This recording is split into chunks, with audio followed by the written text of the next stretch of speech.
If you've mastered your cleansing, moisturizing, and sunscreen, thumbs up to you.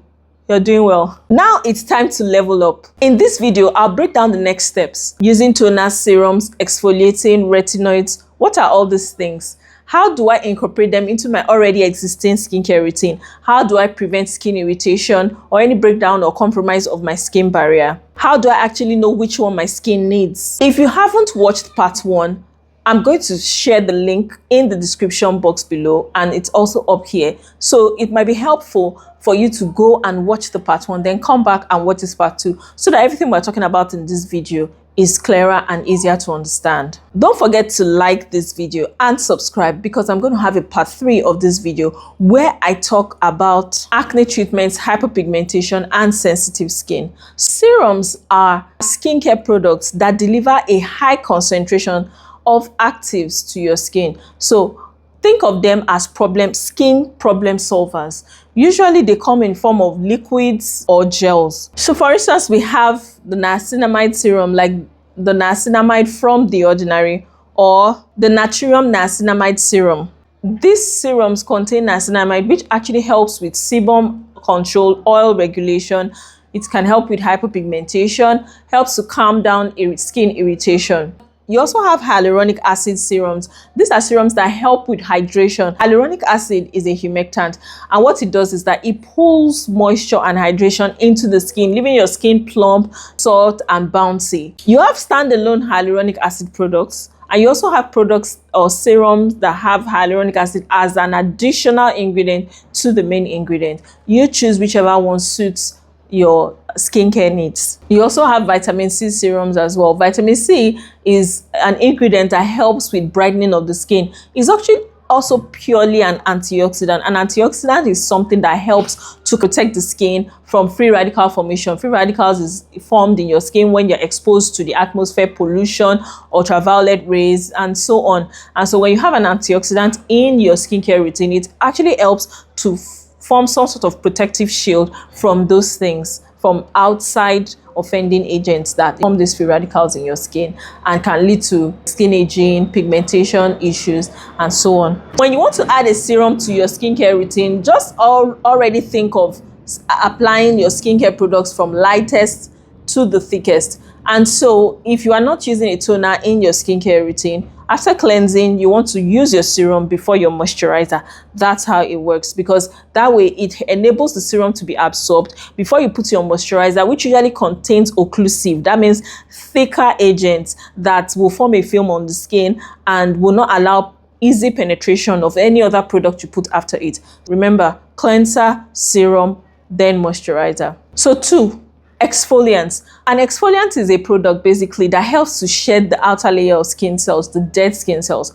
It's important, I want to balance this out.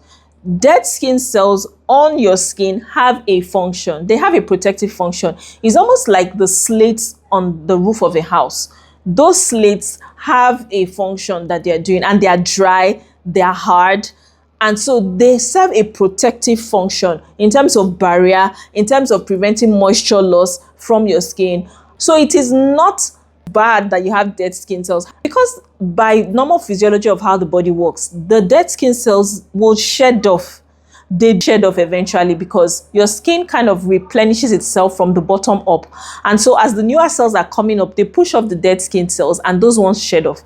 Where we start to have issues is when, because of one skin issue or the other, or like as we grow older, this rate of skin cell turnover slows down. The shedding of skin cells are not as efficient as they used to be, and you start seeing flaky, patchy skin, or you start seeing calluses build on the soles of your feet. That tells you that the dead skin cells are piling up and they're not shedding as they should, and they require assistance. If you're the kind of person that uses loofahs and sponges on your skin, that is a form of exfoliation. So it doesn't mean that if you don't have an exfoliant in your routine, there's something wrong. No. However, when it comes to exfoliation, we prefer the chemical exfoliants. That means exfoliants that come in skincare products, compared to physical abrasion and scrubs, especially for the face. So physical exfoliants are things like the apricot scrub, St. Ives, not lie. But you will notice that when you use some of these scrubs, abrasion, you even feel micro tears on your skin. It's not doing the work of exfoliation evenly, using it than the happen with you tend to get uneven exfoliation to the point where in some places where you have uneven pressure, you actually can even have micro tears compared to some other places that are not even properly exfoliated.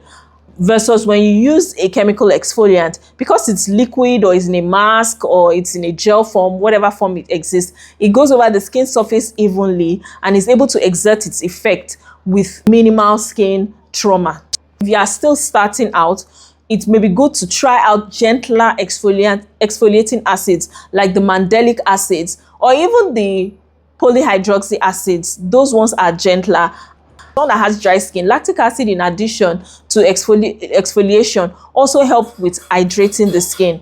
If you have an oily skin type, it will be better to go for the BHAs, which is salicylic acid. Exfoliants come in different forms. They come in creams, lotions. They can also even come in cleanser forms. And if you're just starting as a newbie, it would be better to actually start with a wash-off form, something that you apply on the skin for a short period of time, and then you rinse off, which is what we call short contact time.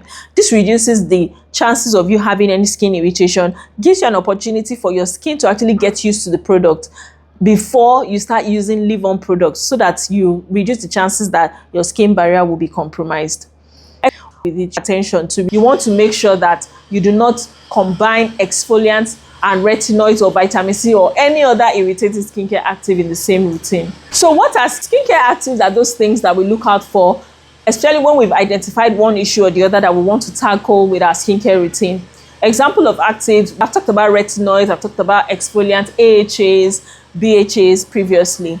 You also have things like azelaic acid that can target areas of hyperpigmentation on your skin. I don't want you to be overwhelmed. That is why I'm trying to create these simple videos that can give you step by step on how you can carry out your skincare without any confusion. So don't worry, just follow along with me and I will be putting you through what the next steps you need to take are. So let's run through a simple skincare routine. In my part 1, I already gave you a basic skincare routine for a beginner. Now let's run through a skincare routine that has extra products added onto it to help potentiate the effect of what you're already using. So in the morning, you can go first with your cleanser. Next, you can go with a serum. Either a serum that has hyaluronic acid, niacinamide, or a vitamin C serum. Follow that up with a moisturizer and then with sunscreen. That is for your morning skincare routine. At night, 2 to 3 times a week, you want to go for your retinoid or exfoliant and then finish off with your moisturizer. Like I said, it's important to make sure that your exfoliant or your retinoids, you're not bringing them too often into your skincare routine so that you don't become prone to skin irritation or compromise of your skin barrier. Then on regular nights, when you're not using an exfoliant or a retinoid for the rest of the week, you can go with a cleanser, a serum, as well as a moisturizer. Cleanser according to your skin type, a serum that sorts out any skincare concern that you have. Might be a peptide serum, something to moisturize or hydrate your skin, hyaluronic acid serum, niacinamide. If you choose to, you can use a vitamin C serum. There's no hard and fast rule. And then you finish up with your moisturizer, which will help to seal in all the goodness and the richness and the hydration as your skin rejuvenates overnight. It's important to know that you need to start slow and be patient with your skincare routine.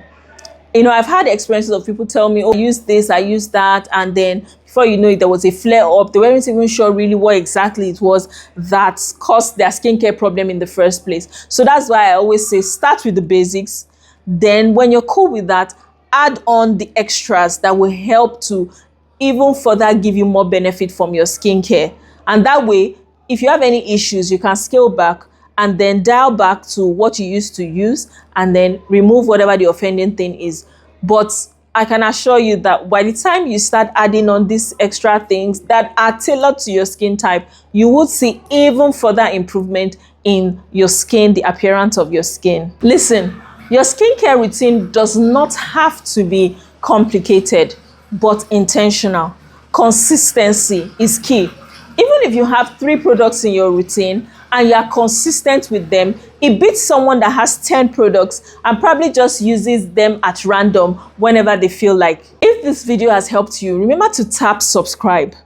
If this video has helped you, remember to tap subscribe And then watch out for part 3, where I'm going to be talking about specific skincare concerns like acne, hyperpigmentation, plus affordable skincare and product recommendations to help you tackle these skin conditions. I'll see you in part 3 of this series.